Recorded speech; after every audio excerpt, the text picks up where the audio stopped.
Good morning, good morning. This is too high. Look at this. This is ridiculous. This is embarrassing. I gotta fix this.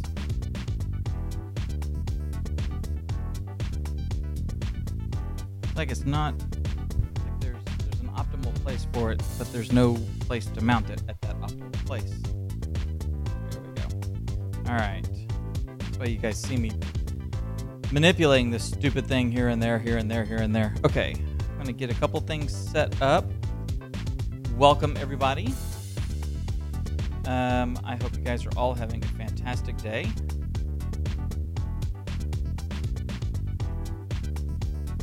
Dang.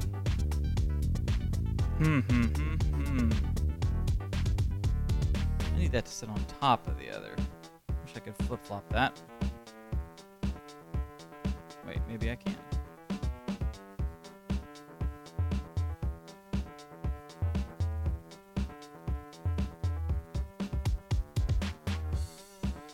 There we go. Okay, cool. I don't like the position of that. Are they all in that position? Alright, I'm going to have to redo those. Gee whiz. Let's get those moved.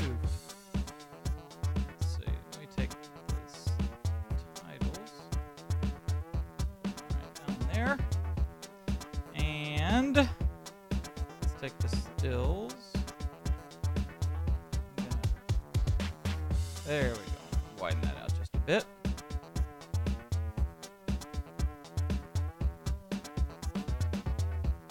You may be asking yourself, why does Dave have that orange overlay on there? If you can't tell, orange is like the accent color for Church Training Academy on CTA Live. For some reason, I'm on an orange kick. I like orange. I like oranges. All right, now I'm gonna get my laptop. Okay, let's see. Right when I go live, someone is pinging me on Facebook. And I'm gonna tell her that I'm live now, so real time.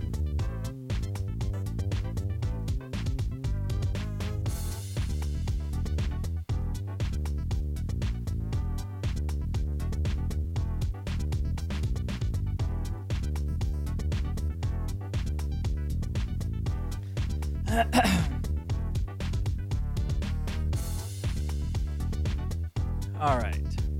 We're going to be starting in a few minutes, guys.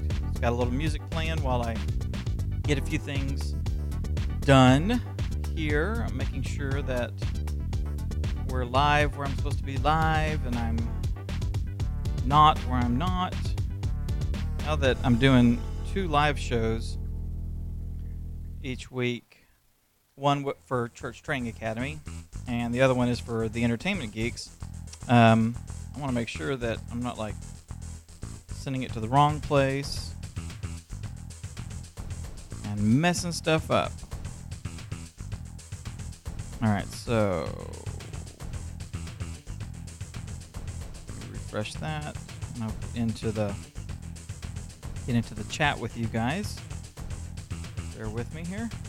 Go over to YouTube, get that going. Oh, am I streaming? Yes, I am streaming to YouTube. Okay, good. Just making sure. How satisfied are you with live streaming on YouTube? Fairly? There we go.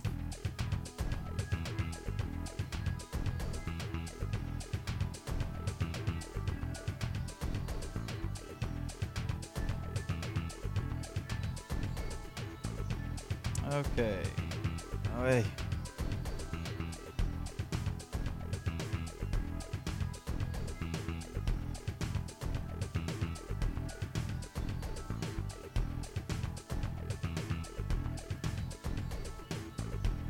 All right, here we are.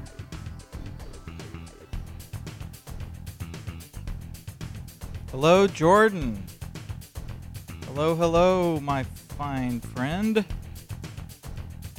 All right. What's the lag? Okay, about 15 seconds on YouTube. And let's see.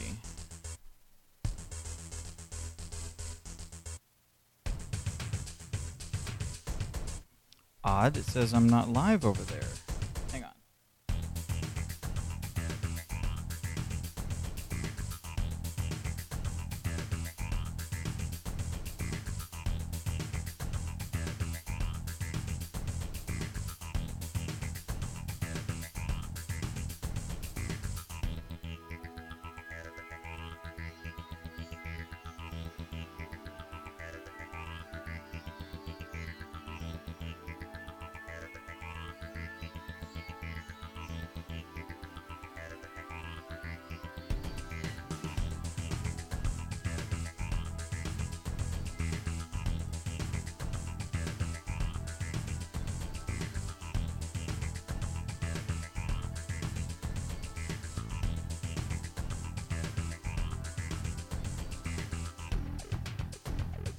All right, fantastic. We are live and live and live. Let me hit the play button there, and I should be able to see all of our wonderful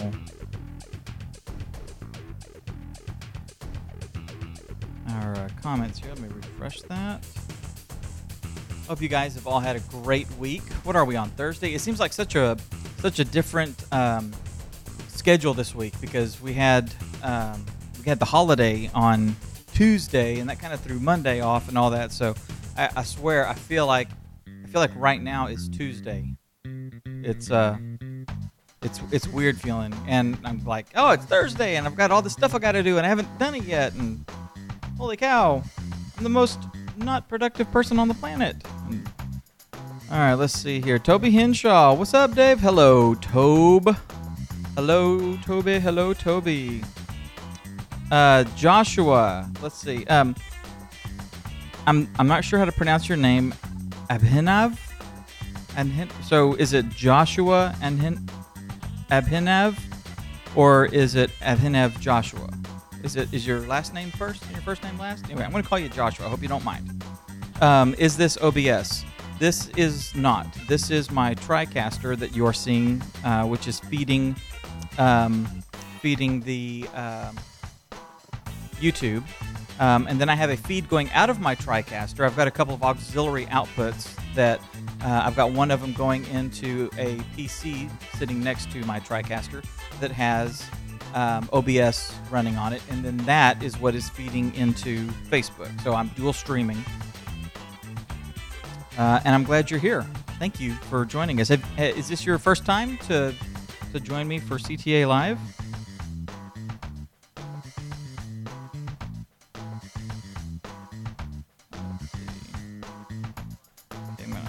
That audio, and now I've got the comments up on Facebook.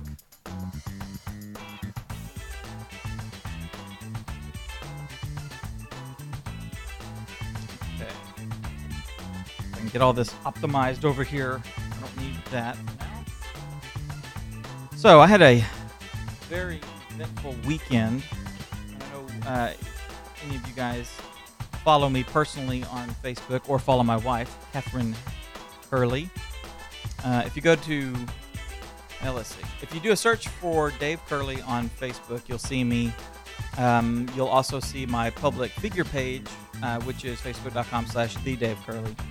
And if you find my profile page, you'll see under relationships, whatever, that I'm married to Catherine Matthews Curley. So that's my wife.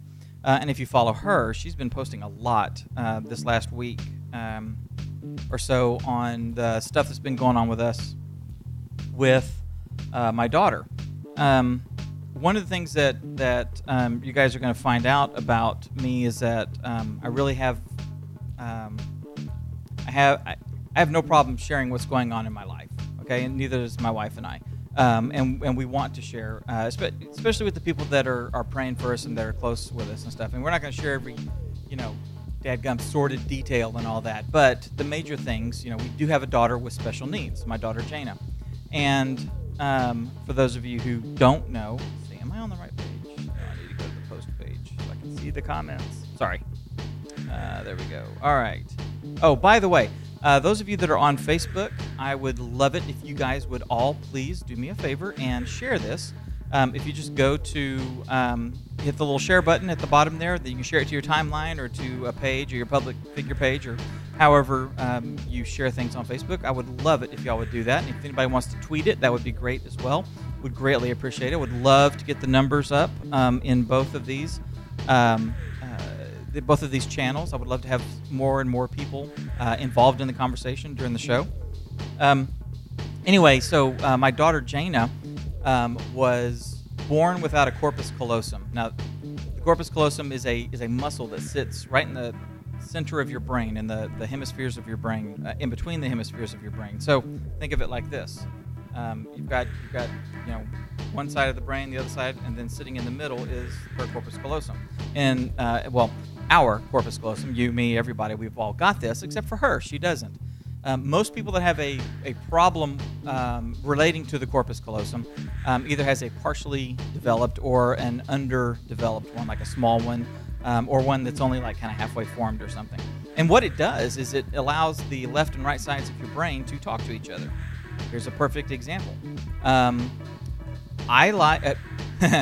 Perfect example. If you follow me on Facebook, you saw a couple weeks ago, I went outside to mow, and every time I go out to mow, I put a fire in our chimenea and I throw some green leaves and stuff in there to try to get a good smoke going so that I can keep the mosquitoes at bay. Well, I had accidentally dropped my lighter into the fire. Now, the creative side of me has always said, dude, I've got this lighter. It would be so awesome to throw it into the fire and see how long it takes for it to explode and what'll happen. The logical side says, if you do that, the fire's going to burst out of there. You could get butane sprayed on you, and you could singe the hairs on your arm and your face. Okay? My corpus callosum is what lets those two conversations happen. The creative side goes, play with fire, play with fire, play with fire. And then the logical side hears that through the corpus callosum and says, no, dummy, don't. Well, Jaina doesn't have a corpus callosum. So her creative side says, throw a water balloon at the television. Our logical side doesn't get the message until it's too late, and we're replacing the television. Does that make sense? So, because of that, she also has some other issues. She has short-term memory issues. She has other things, and one of the problems that she has is seizures. Now, she had her last seizure up until recently, back in 2009, when she was 6. We got her diagnosis when she was 6. We didn't even know that she had a disorder of the corpus callosum until then. We were just raising her like any normal kid, and for the most part, we still are. Anyway, she had her last seizure like in December of 2009. Well, we've been going all these years with no seizures, or as best we could tell, no seizures. Nothing observable. If they are happening, they happen in her sleep. And then about February, maybe, I got up in the middle of the night, went in there, and she was laying on her floor. She had been knocking on the door. She was laying on her floor, and it looked like she had a seizure, which is to say she's not in her bed. She's on the floor, and she's saying, Daddy, I think I may have had a seizure. We wrote it down and got her back to bed. And then about 6 weeks ago, maybe, she came in. It wasn't even that much. Maybe it was... Oh, heck, it may have been a month. Late May. She came in right before school was out. Anyway, I'm sorry. It's loading up in my head. She came in the middle of the night and said, I think I may have had a seizure and I bit my tongue. And we said, okay. So, we put some ice on her tongue, whatever, send her back to bed. And when she has these seizures, I mean, she's able to get up and come walking in and say, I think I may have had a seizure. So it's not like, it's not like that friend you had growing up that had epilepsy. And he would miss a lot of school because if he had one in the morning before school, he was going to be trashed the rest of the day. He'd sleep, for 12, 15 hours, So hers are not like that at all. Anyway, she had that. We got with her doctor, and he said, let's do a test. And so they did some tests, and the test didn't show anything. And then out of the blue, like Saturday morning, like at 1 a.m., 1:30 a.m., she comes in and says, I think I had a seizure. And we said, okay. We checked her blood pressure and checked a couple of different things and said, okay, well, do you remember it? And she said, no, I just woke up on the floor and said, okay. So we put her back to bed, and then 3:15, boom, I hear her banging on the door. And she had tried to get up out of bed, having a seizure, had tried to get up out of bed and move, and had fallen on the floor, and now was like kicking the door trying to get my attention. So put her in the bed with me to keep an eye on her. Wife moved out to the couch, which she doesn't like.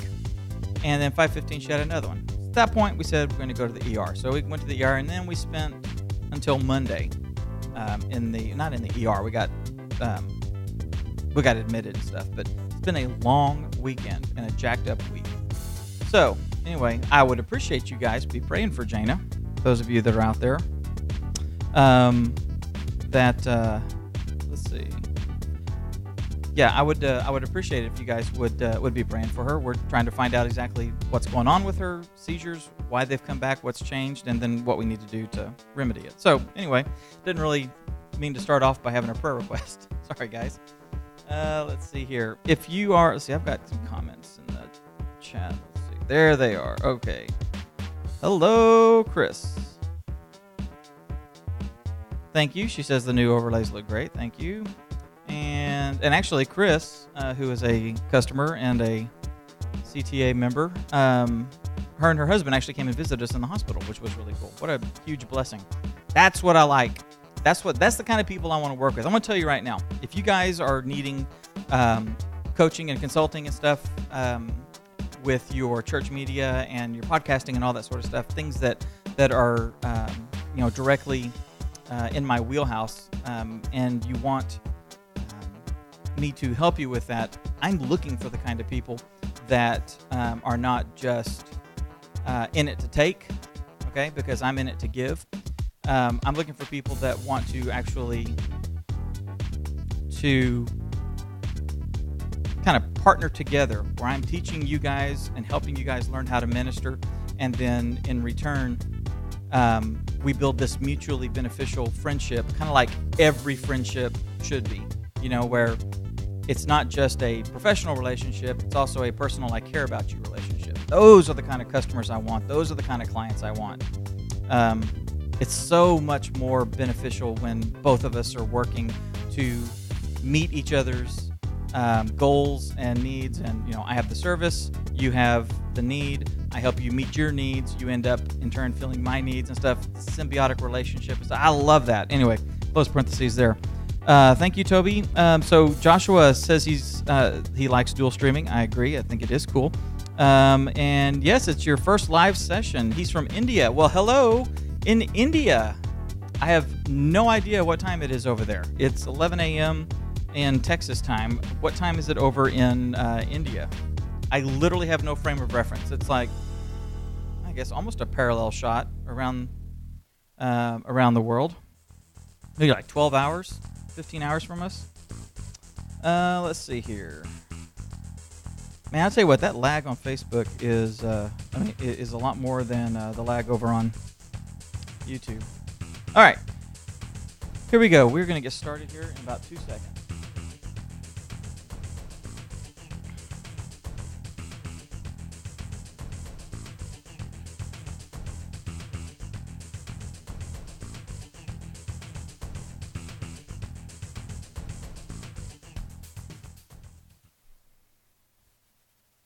Hey guys, and welcome to another rip-roaring session of CTA Live, Church Training Academy Live. In case we haven't met, my name is Dave Curley, and I'm the founder of Church Training Academy. And Church Training Academy is a place where we're building a website and a community for small and medium-sized churches to teach them how to use and exploit media and technology in order to change people's lives, to fulfill the Great Commission, to make a difference in each individual's life and as many lives as we possibly can.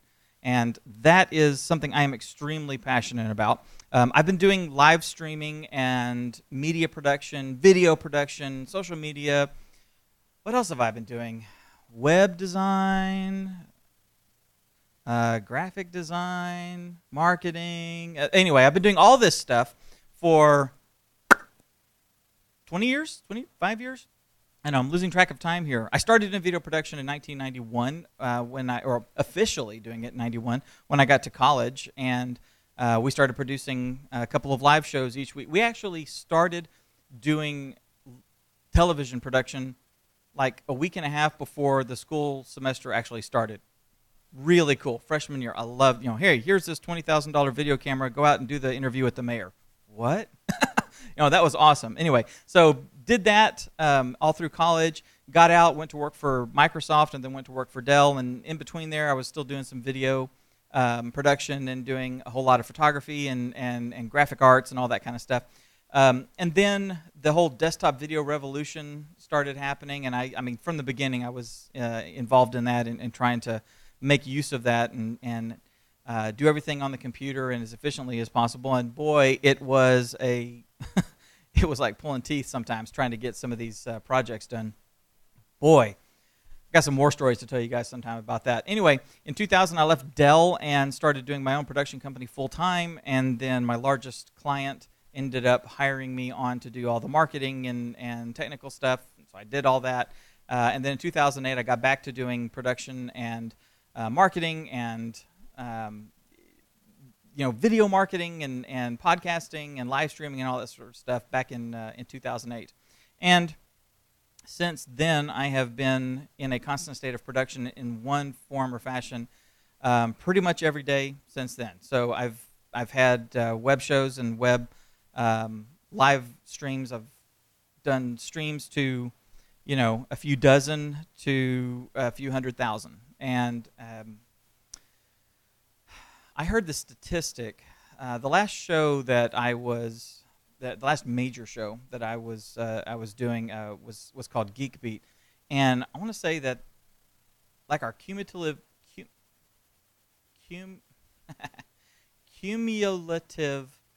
video views across all channels, like on a global fashion of everything that we did there, the views were like approaching 1 billion global views for all 1,300 regular shows and all the hours of live streaming and all this. Anyway, that's pretty cool. I never really thought of it in those terms because I'm not a YouTuber. I'm not making slime and doing all this kind of stuff. But you take all the stuff that I'd worked on, and to have a cumulative view count like that is pretty darn cool.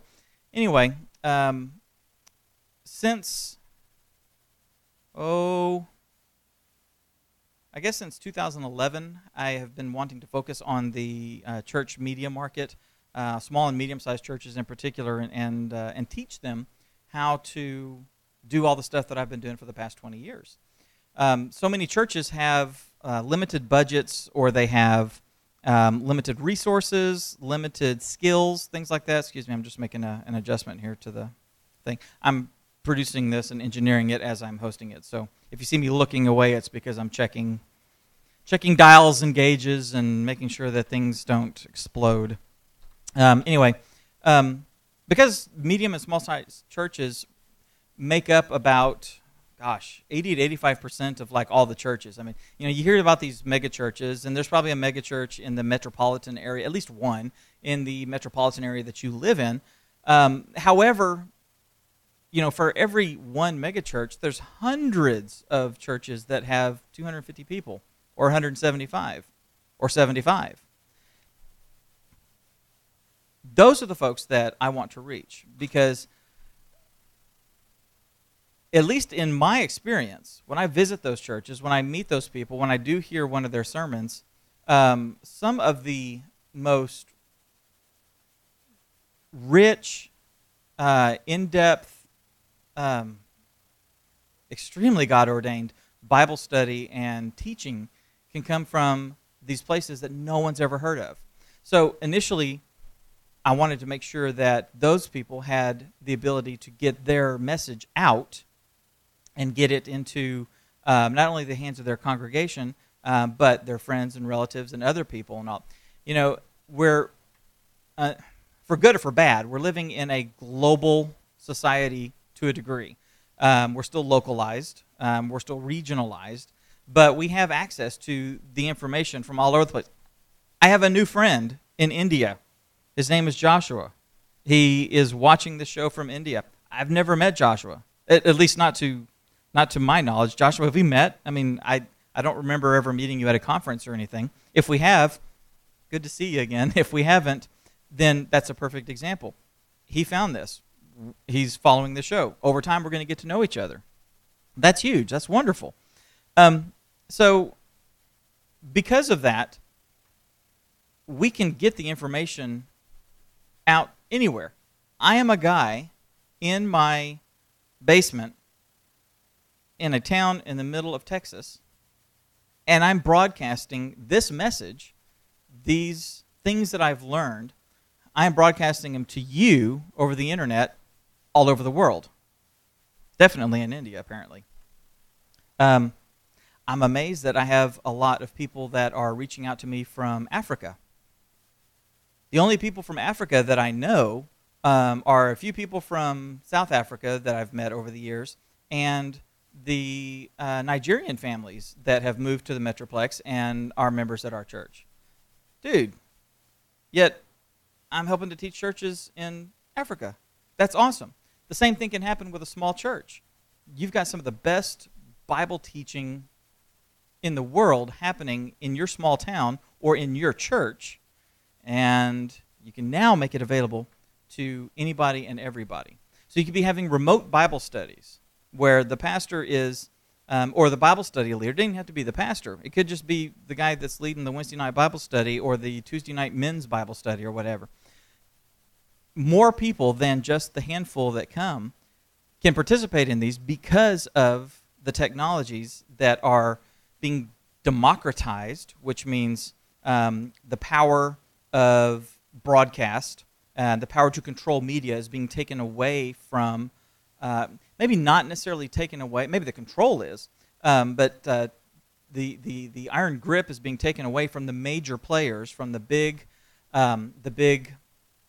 broadcast companies, and being made available to anybody, including a guy in his basement in the middle of Texas, right?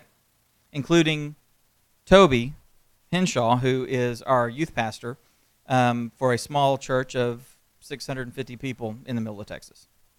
You know what I'm saying? Anyway, that's what CTA is here to do, is to teach you guys how to do that. I want to let you know before we get started, let me get over here.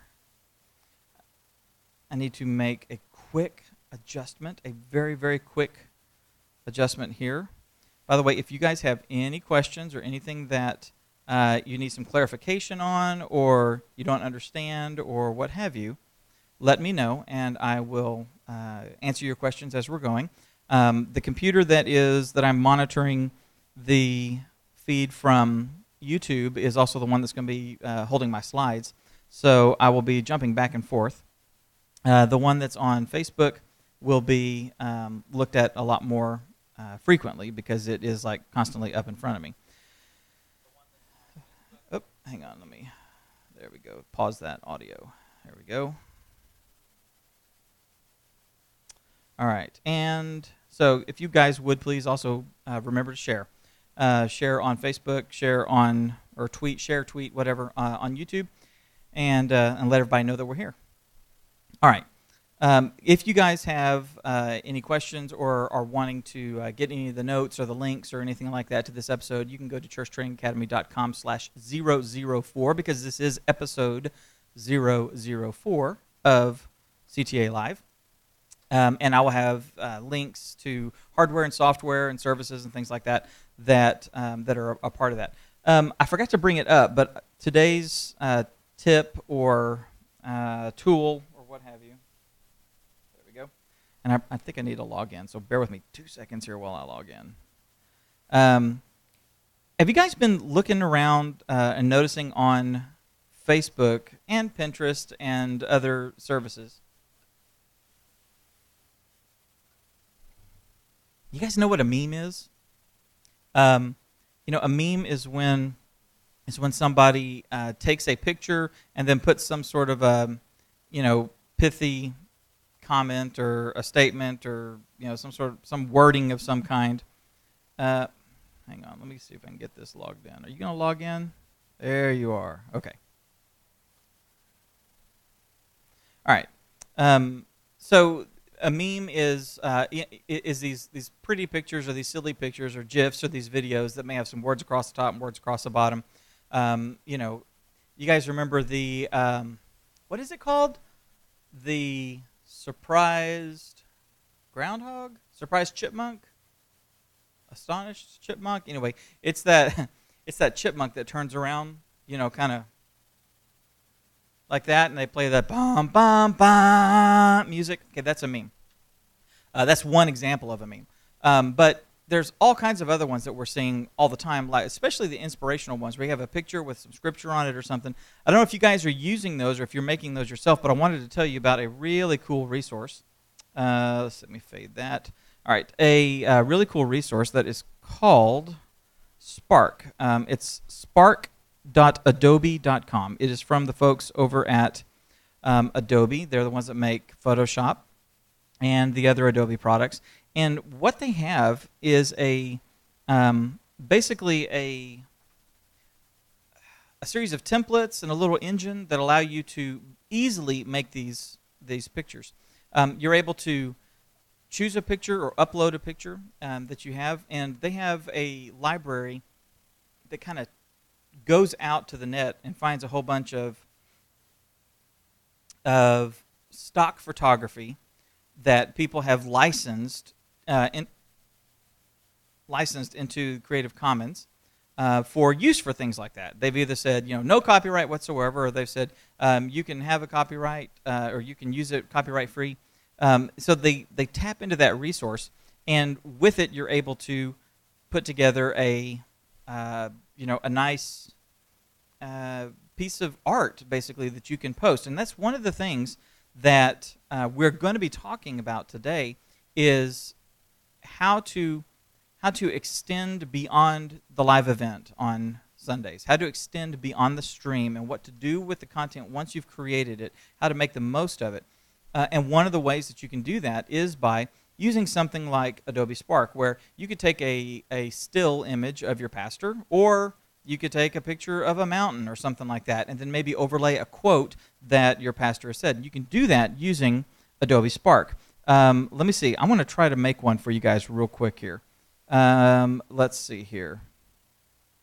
What are we going to do? I'm going to go really quick to BibleGateway.com, and I'm going to look up John 3:16. All right, just to very quickly get it.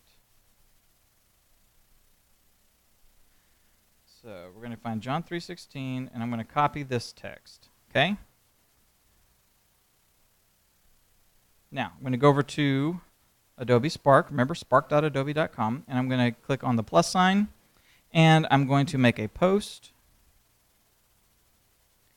And then it's going to ask me to type in what I want. Now, I could type anything in here. I could type in some pithy quote or what have you. In this case, I'm going to paste in John 3:16, and then I'm going to type in John 3:16. And I'm going to tell it what type I want to do. So which type of graphic size. It's got pre-done sizes optimized for Instagram, Facebook, Twitter, etc. And there's a whole lot more, by the way, guys. So hit continue. And then it's going to come up with something. What? Okay, forget that noise. All right, so it came up with a picture already for me. And it's also got some other suggested type filter styles that you could use. So let's just take a look at this one, and we're going to choose the background, and I'm going to replace it. Now I can upload a photo, or I could find photos.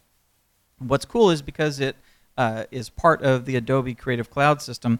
If you have a Creative Cloud membership like I do, where you get like access to all the Adobe products, you can use, if you're using Adobe Lightroom and you got your Lightroom libraries and you've got them shared through Creative Cloud, you can then come in here and say, pull from my Lightroom library or through the files that I've shared through Creative Cloud or Dropbox or Google Photos or whatever.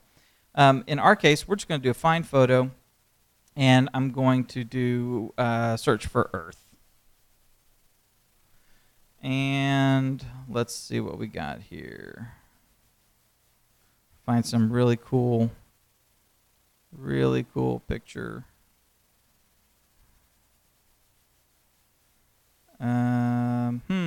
Nothing's jumping out at me. Nothing's jumping out at me yet. Nothing's jumping out. Actually, it ain't Earth, but it sure is pretty. So there we go. So I've chosen that one. Now, I don't like that font color, so let's change the font color. That. maybe that. And I can make an adjustment how I want it done. Move it over here. Let's see. Roll through some style suggestions. Look at that. That looks cool. All right, let's say that's it. We're done. Do I want to filter it a little bit? Let's see.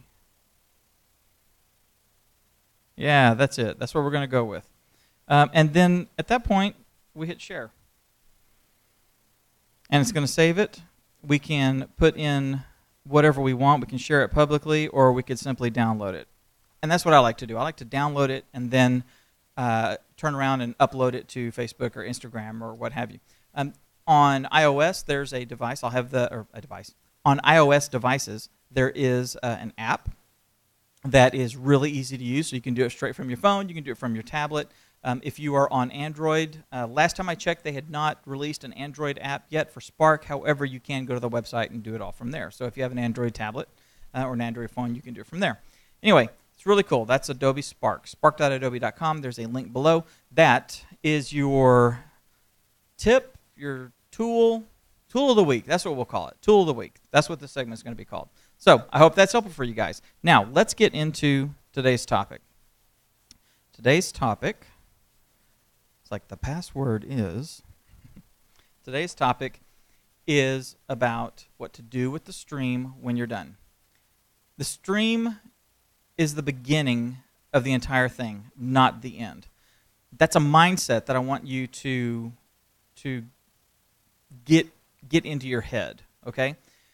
So much of what we do as ministers, as church staff, as church production teams, is geared towards one thing, the event on Sunday, okay?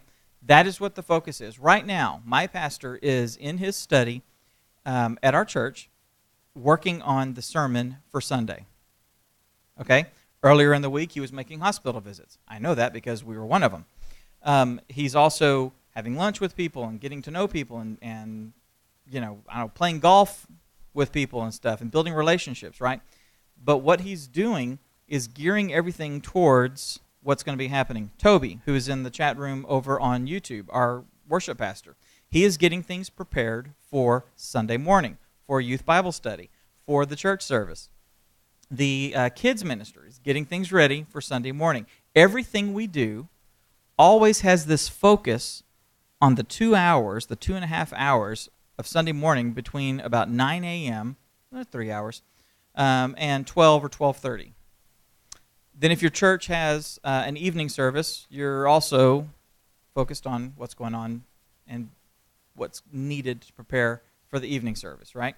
If you're a larger church, you may have 2 or 3 services. So you're really focused. Your worship pastor is focusing on the traditional service for the music, the contemporary service, and the blended service that's at 11. Everything is being focused towards that. Now, when we take a look at it from a streaming standpoint, as a production team, we are getting things ready for the live production, which means we're making sure we have our slides ready. We're making sure that we have the music tracks, the back vocals. You know, if you're singing with tracks and not a band, you're making sure that you've got the promotional videos for VBS and for children's camp and youth camp and all that loaded up into ProPresenter, and you've got all the lyrics and stuff already and the slides and the motion graphics, and you're doing all that for that hour and a half that people are going to be looking at these things on our screens. And then once it's done, you're going home. And the whole cycle is going to begin again. When it comes to live streaming, that's not the end of the week. That's the beginning.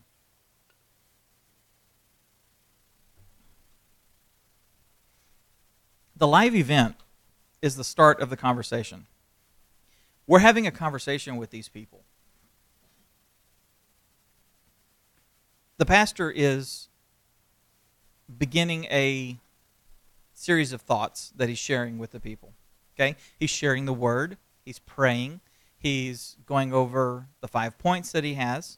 And he is revealing to the attendants at the live event, and in this case, the stream, which is witnessing the live event, he is revealing what God has revealed to him. And it starts a conversation. Now, the goal has always been to, initially with live streaming, to bring the live event to the remote viewers. Okay? A couple weeks ago, I showed you a perfect example of that. One of the CTA insiders, their church members, are sitting there in their living room with an iPad, and they're watching the service from earlier that day. And they're able to participate in the live event as it's happening, right? Now, that's been the goal for getting a live stream. When I talk to people, when I ask, are you live streaming, or have you considered live streaming, and why do you want to live stream, the number one thing that everybody mentions right off the bat is to make sure that people who aren't there can be there, okay? So that's great. That is the beginning, I guess, of the conversation, or the beginning of the reason why you would want to do live streaming, okay? But it's so much more than that.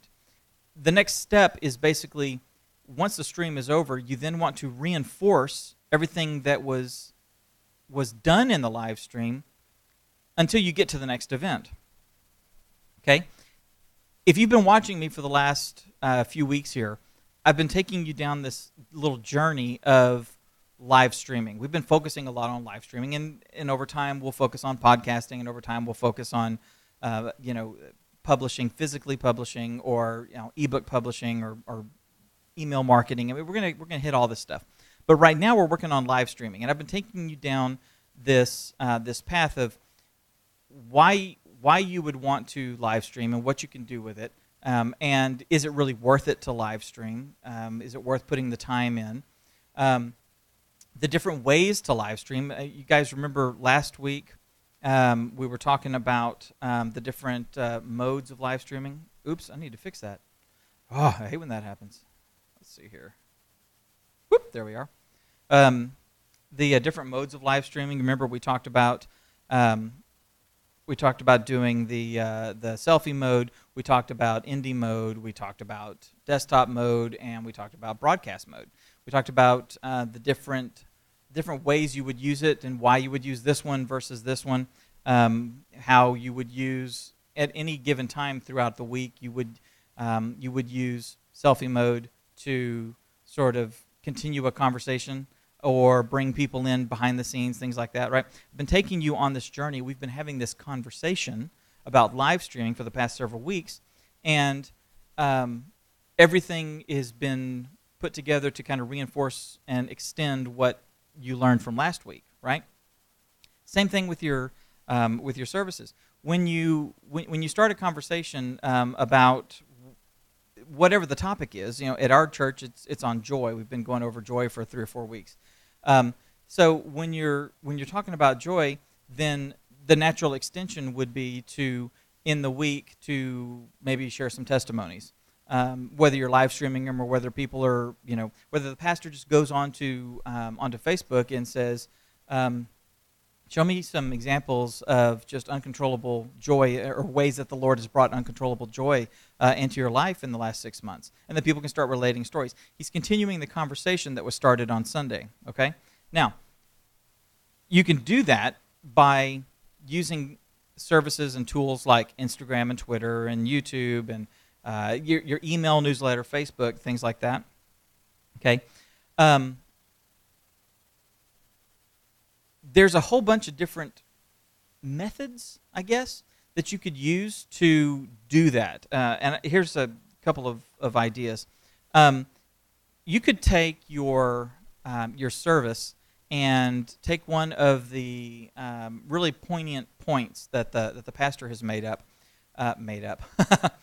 like he's just conjuring this stuff out of his head, that the pastor has brought, and try to trim that down to, say, a minute's worth of video footage, and put it out on Facebook. A very short video that someone can take a look at, learn something from, comment on, and then they'll be able to move on with their day. But that little point has been reinforced, and that's a point that he brought up earlier in the week. You can also do things like the baptism that we have here. That's my niece getting baptized. that right there is just a selfie stream happening from the baptistry in the moment while it's happening. It is bringing the moment in the worship service and sharing it throughout the week or later in the week with family and friends and other people. And, as we talk about helping to define and build the culture or share the culture of your church, it's a good way for that to happen, a good way to show this aspect of the culture of your church. My buddy Joe Laughlin, one of the things that he does is, grabs a frame from his service and takes a quote that he made during the service. It could be a bullet point or something like that, and puts it up on his website. Again, taking the conversation that you start on Sunday and continuing it throughout the week. Let's see here. So there's this content roadmap, I guess, and I'm still fleshing this out. Okay, I've kind of jotted down some notes on it, and that I'm going to share with you here in a second. I think over time I'm going to put together like an infographic or something, a flow chart, or some sort of a workflow or something like that I'll make available for you guys. But there's a content roadmap for continuing the conversation, starting with the live stream. So let's just look at this real quick. One of the things you can do is you could start by taking the recorded video and publishing it to your website. Okay, that's kind of a no-brainer, right? You are a couple of things need to happen. You could take one page of your website, and let's call it live, okay? If you go to churchtrainingacademy.com/live, you'll get to the page that is ctalive.com, where you've got the video embed from YouTube of the current live stream, whatever's happening, and then you've also got where you can sign up to get notified and a couple other things. You guys could do that on your church's website. If you go to mywonderfulchurch.com/live, they should be able to see a live production as it's happening, okay? Now, that is the live page, okay? So when it's live, it's happening there. When it is not, there's a thumbnail that says, we'll be starting, at 11 a.m. Every Sunday at 11 a.m., something like that. Or a slideshow or something, depending on the player that you're using. You can do all kinds of really cool stuff. Anyway, that's for the live page. That's where they can go and take a look at the event. However, you should take the recording of your stream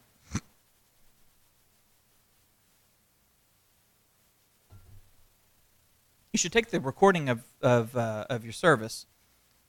And by the way, if you're not recording it, holy cow, you guys have got to be recording it. You're not just streaming it, okay? So no matter what the broadcast software you're using, you should be recording this thing. Do not rely on trying to download it from YouTube or download it from Facebook. Those should be like your backup plans, okay? I had one of our CTA insiders reach out to me and said, something happened with the recording, it got damaged or something. We were able to go to the Facebook page, and because she's an administrator, she was able to pull down a standard definition copy of it. So it's not even as good as what the recording was, because she's recording in high def. So anyway, close parentheses on that. Be sure you guys are recording. Anyway, take the recording and trim it up a little bit. Now, at our church, we still got a DVD ministry. So each week I take the service and I get it, fix anything that was wrong with it. If there's an audio glitch or something like that, or the audio levels are kind of funky or something, because we got some people that will do announcements and they'll hold the microphone out here and you can barely even hear what they're saying, or even when they're in it. And they just want to talk like this and thank you, dear Lord, thank you for this. And you can't even hear what they're saying. So I've got to get in there and edit that stuff. And then I get it all produced and done and ready for a DVD, and then I hand her a DVD. Now, we've got people in our church that want to see the video version of it in its entirety. So like for the DVD, it's from the time the first music starts to the time he says goodbye and the band goes da-na-da-na-na-na, and it's over, and I fade to black. When you're publishing this online, you have to remember that there's There's going to be two different types of audiences, and people are going to be using it for different things. So what I like to do is I like to make a video podcast and an audio podcast, okay? And I make two of each. So I'm going to make a version for iTunes and a version for YouTube. So let's talk about that. What YouTube doesn't have any kind of file size limitation or anything like that. So I take, a near master level quality of the entire service, and all of it, okay, with the sermons in here, but then here's all this other stuff on both ends, and I will upload it. It could be a 6, 7, 8 gig file. I upload it to YouTube, and we have this wonderful pristine YouTube version of the entire service. Then I can also take just the sermon out of there. Taking just the sermon provides a useful resource for people, I think, much more than the entire service. You got an entire worship service where someone can literally sit there on YouTube and watch and sing and worship, and then grab their Bible and learn, and then, they could go through the entire invitation time, and they could just sit there and pray and deal with the Lord and kneel at their desk. That's fantastic. Now, long term, having a version on YouTube that is just the sermon, part 1 of Uncontrollable Joy. Uncontrollable Joy Part 2. Uncontrollable Joy Part 3. Boom, there's our 3 in that service. And you put that in a playlist. Now you got a playlist that is just joy, right? And then 6 months later when we do something else having to do with joy or whatever, then that goes in the playlist. You see what I'm saying? These become tools that people can use to do further research, further Bible study. If you're handling your YouTube channel correct and putting the appropriate information in the description, you're putting the scripture references and links to them, you're putting, say, the pastor's bullet points, things like that. There's an entire community that lives on YouTube digitally. People are, there's a guy in India, Joshua, who found us through YouTube. He's not on Facebook with us. He's on YouTube. So that's why I'm doing this, is for him. Same idea. Joshua could be a perfect example of someone who says, types in, how can I find joy? Where's the joy in my life? There's no joy in my life. He could be querying that in Google or in YouTube. By the way, the 1 and 2 largest search engines on the planet. He could be searching on there, and your service, your Bible study, your sermon could be providing the answers that are relevant to him. So, we don't want Joshua to have to wade through 40 minutes of praise and worship to get to the meat, right? Therefore, we have 2 versions. A full service, Tate Springs Baptist Church, Sunday services, okay, and then a playlist that is joy, or however you want to set up your playlist. We can go over an entire playlist session if you guys want at some point about how to do it. And why you want to do it, and why playlists are so important. Anyway, close parentheses there. We're going to do that on YouTube. Also going to do that for iTunes. So, where are you hosting your audio and video podcasts? Podbean, okay? Podbean's great because you can do audio and video. So, you're going to have a feed of the entire service so that people that subscribe through iTunes on their Apple TV can watch the entire service, stem to stern, or they can subscribe and just get the Bible study portion, the sermon, or they could do the audio only or the video only. So you're going to be doing that with both. So you're going to have the video podcast, iTunes and YouTube versions, each with a full version, each with just a sermon-only version, and you're going to do the same thing with iTunes for the audio podcast. You're going to have the full version that they can subscribe to, and they can get the entire experience audibly. And you're also going to have just the sermon portion that they can get because they just want the core meat of the Bible study time. The cool thing is that this seems like a whole lot of work, but it's not. Why? Because you've started off by sitting down, trimming the end of your service, of your live stream. You got the time when people are just milling about, and you started the live stream, and there's... Sorry, allergies. Good Lord. You've got the time when people are just milling about, and you got some music playing and stuff. You started the stream early, you started the recording early, blah, blah. So you're going to trim that stuff off, and then if you have not added titling and things like that during the live production, depends on how complex or simple your live production is, whether you're going to do that or not. You may want to add those things in, okay? But anyway, you're going to spend 30 minutes, and you're going to get the service ready. You're going to get the audio ready, okay? And now you're going to render out a copy that's going to be used for the DVD. Great. You then turn around and render out the YouTube one.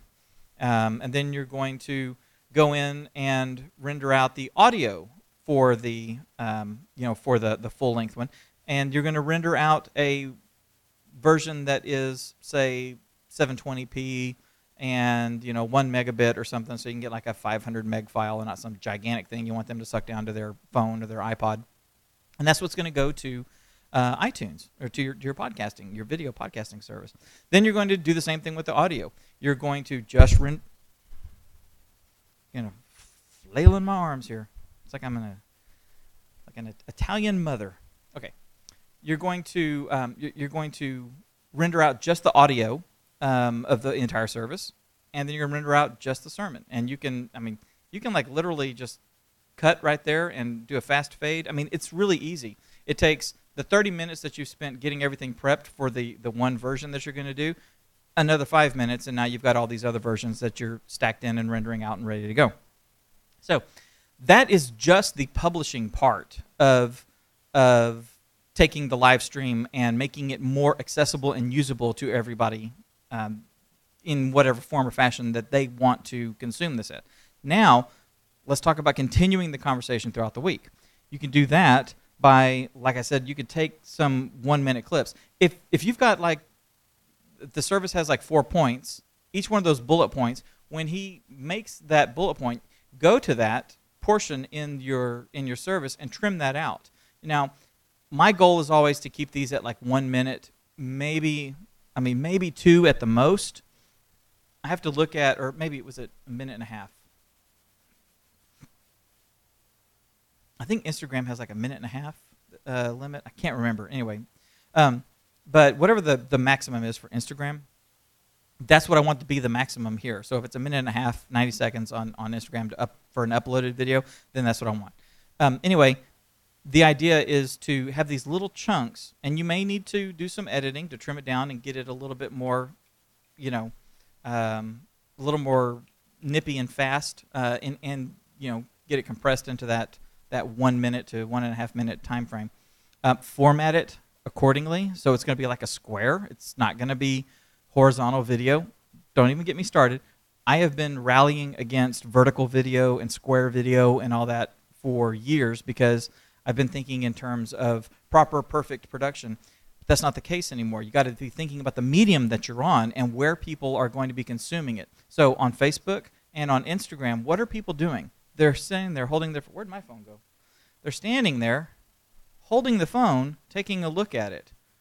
That's why you want to work within that size. That's why those square videos are working really well, because they take up the screen. They are visually capturing you, and you are more apt to stand there and look at it when it is using your device to its maximum capacity, visually speaking, right?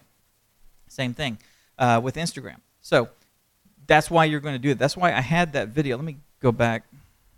Wait, where'd it go? There we are.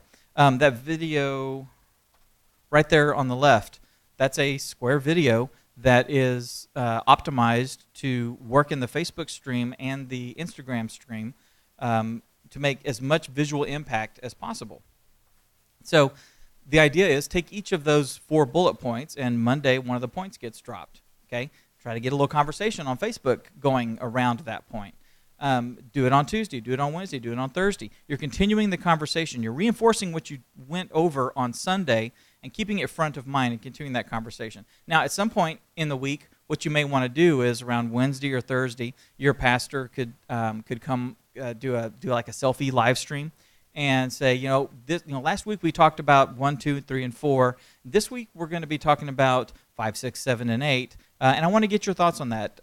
What do you think about X, Y, and Z, whatever it is, and then start transitioning the conversation from the previous weeks to what is coming up this week, okay? In a build-up for the live event and the live stream that's happening on Sunday. let's see, let me get past that. There we are. Now, these little 1-minute clips can be, like I said, the pastor's points.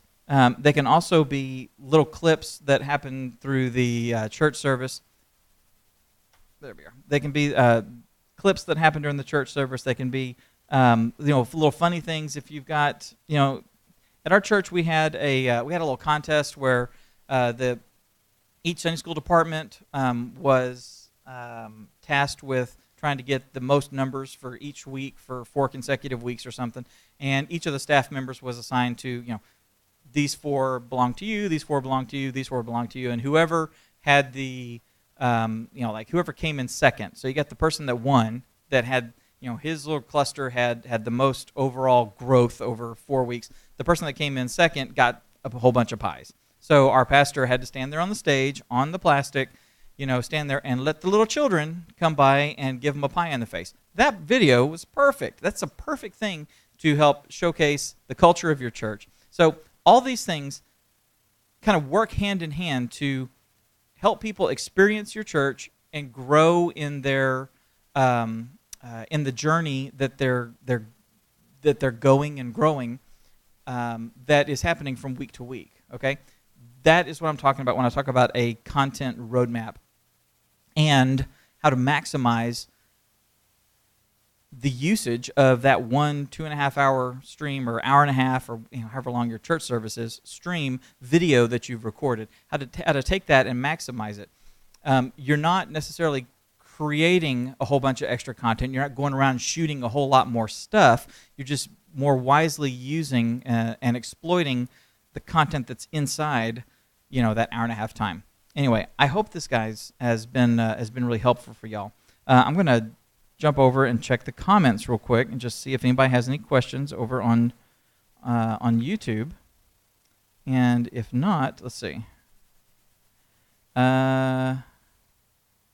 Yes, Toby says that there was an iPhone app. Yeah, he was talking about Spark. Yeah, Toby uses Spark. It's fantastic. And Jordan said the head and the tail. Yeah. So Jordan brought up a good point. When you're editing, and I've actually got like tutorials and stuff that I'm putting together for you guys, for the members, about how to do things, the head and the tail, whether it's an intro, an official intro that you guys do, whether it is like some vocal intro. We haven't even really talked about that, about what to do with your podcast and how to properly properly produce the audio version of your services. Basically, and I'm working on a whole series of tutorials about how to do this and how you can do it like efficiently and quickly and all that. Batching is the key. Anyway, but basically the audio podcast of your sermons, instead of it just being, good morning, you'll take your scripture and turn to John 3:16. Today we're going to be talking about God's sacrificial love for us. And just that typical dry pastoral delivery, which sometimes happens, okay? But more how to turn it into more like a radio show. I know. Some of you may be thinking, oh my gosh, it's not a radio show, it's our services and stuff. Well, if you listen to Christian Talk Radio and hear Charles Stanley or Pastor Jeffress over at First Baptist Dallas or whatever, that's just their sermons. That's all it is. Every morning, for that half hour or 23 minutes or whatever it is, it's 23 minutes of their service. But it's been produced in a way that you've got an announcer coming in and talking. You've got maybe an interview at the end talking with the pastor about these key points or a few thoughts or something. In the case of a lot of these churches, that radio ministry is its own entity. So they do fundraising. The pastor may have a book or something like that. Anyway, but see, that's all stuff that big churches have been doing, but you guys can do it as well. You can have the same type of content that is going out there to be going out as a podcast and not over terrestrial radio, but that has the same quality. And all you're doing is taking the service that you're doing, tweaking it, doing a little bit of putting a little bit of spit and polish on it, and turning out a product that anybody would be more than happy to listen to. It's putting your best foot forward, I guess is what it comes down to. Anyway, over time, we'll go over those things. I do want to hear from you guys. I want to know what y'all are, what you guys are doing. I want to know. I want to see your streams. I want to see the work that you guys have been putting into it. And also, I'm here to help. So, guys, just be sure to reach out. If you have comments or thoughts or anything about this, please leave a comment over at, in this case, churchtrainingacademy.com/004. That's where the notes will be, so leave a comment. Those comments are actually tied in with Facebook, which is really cool. So you can also leave a comment in the Facebook comments for the live stream here. And if you guys are looking at streaming, have not started streaming yet, but are wanting to, where'd it go? There it is.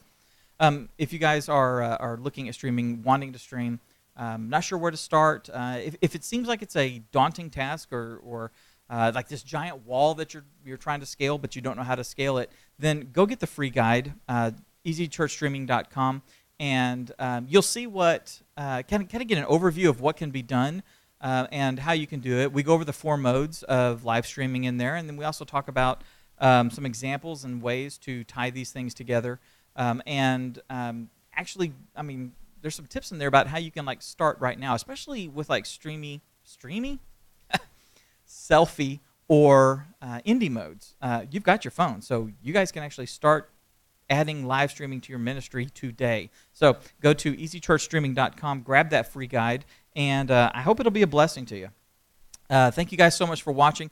Again, we're going to be here every single week at 11 a.m. Central. That's Texas time if you're not in Texas. And we'll be going over all kinds of things having to do with church media, live streaming and podcasting and content creation and email marketing and all this kind of stuff. Are you guys email marketing? You're not? You're losing out. You're losing out. That's a whole nother ministry that you guys can start. I don't even know that you guys thought about that. Anyway, and those of you guys, by the way, speaking of email marketing, I've not been email marketing, okay? Those of y'all, I've got a new list that I've been putting together.